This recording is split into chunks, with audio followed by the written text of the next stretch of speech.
Hi, I'm Jayreid. I'm a psychotherapist in San Francisco, California, and today I want to talk about the qualities that make a good scapegoat in a narcissistically abusive family.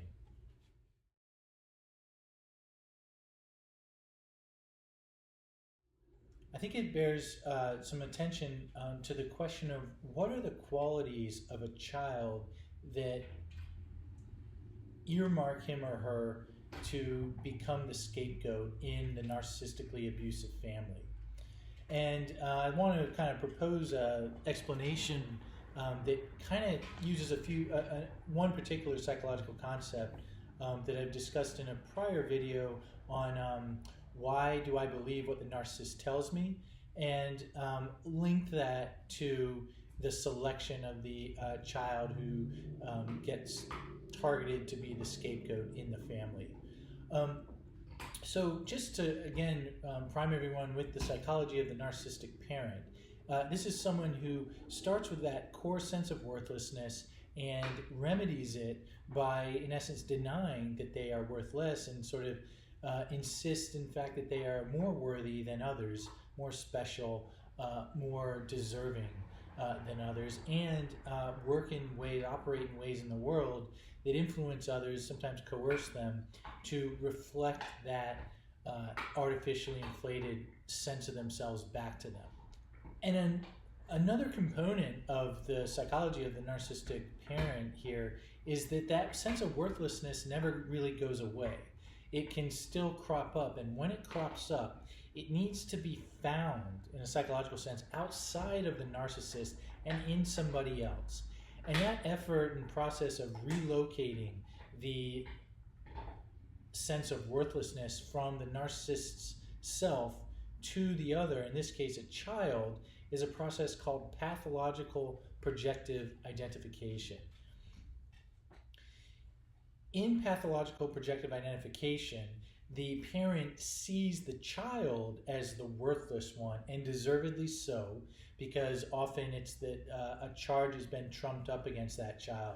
They answered disrespectfully. They didn't do a chore they said they were going to do. They spoke back to the narcissistic parent after that parent spoke very provokingly to the child.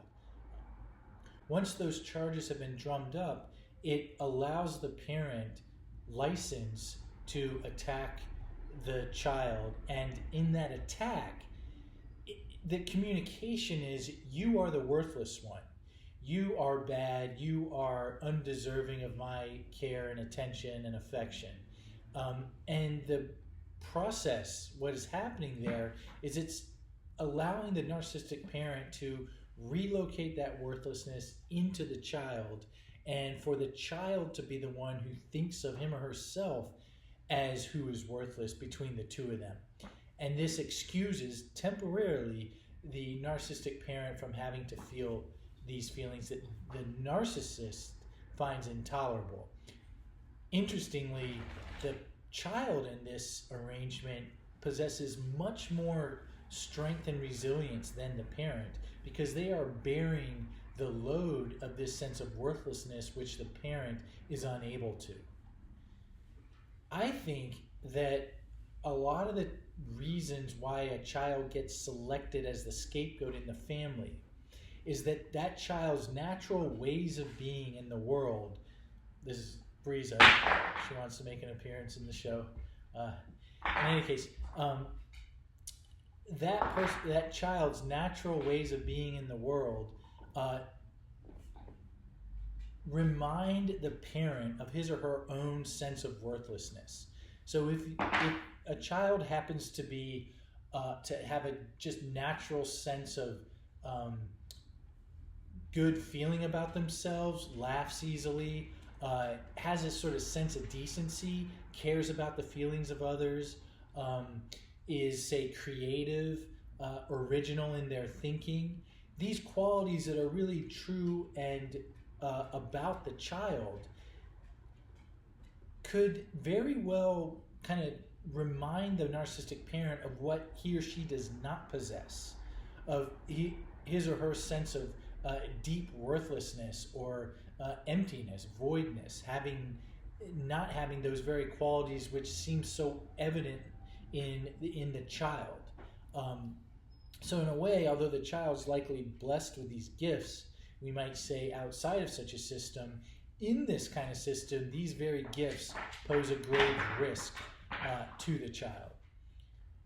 So the child is there, and their just natural way of being prevents the parent from, at the outset, seeing the child as less valuable than the parent. In fact, the parent's sort of primordial reaction to the kid is, this kid is better than me. And that, antithetically to what you would think how a parent would react to that, instead of sort of being happy for that child, the narcissistic parent sees that as again, grave threat to their own very, very fragile sense of self-worth. So what they do then often is to invoke this process of the pathological projective identification to coerce this sort of gifted child, as it were, to be the one who is worthless.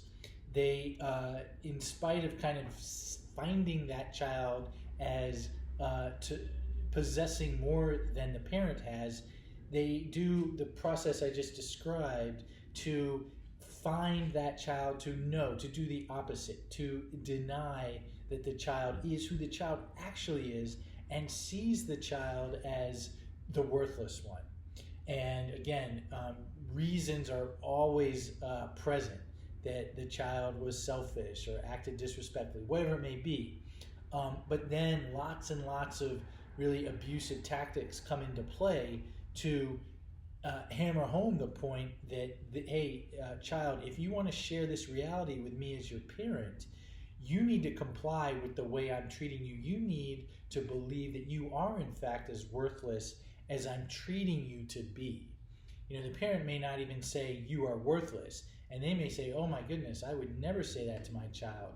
But it's really in both the verbal and the nonverbal and attitudinal ways they are relating to the child that say, you are worthless, and then therefore he, the parent, is the worthful one.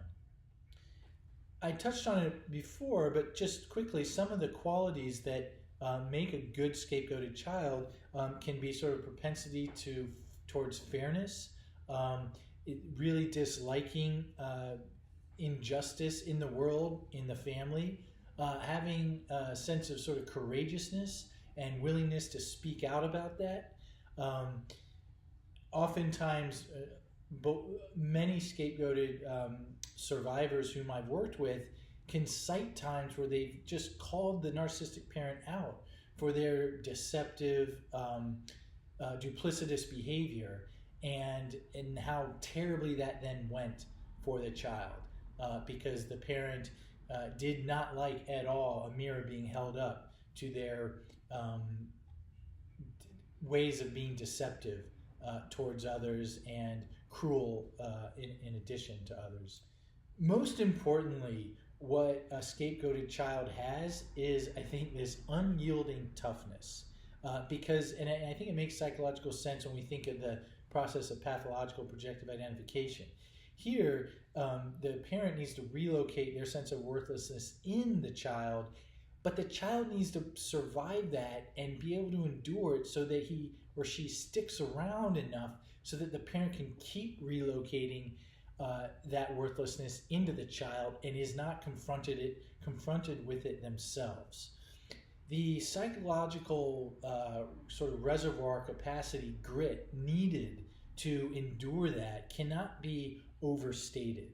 And again, I'm always in awe at the resilience possessed by individuals who've managed to survive these kinds of upbringings by by a narcissistic parent as the scapegoat, and find ways to not pay it forward in their relationships, and just ways of being in the world, but just, of course, suffer within, yet just have a greater capacity to think about that suffering, take accountability for it within themselves, and having just a core sense that they're not going to make it someone else's problem as best they can.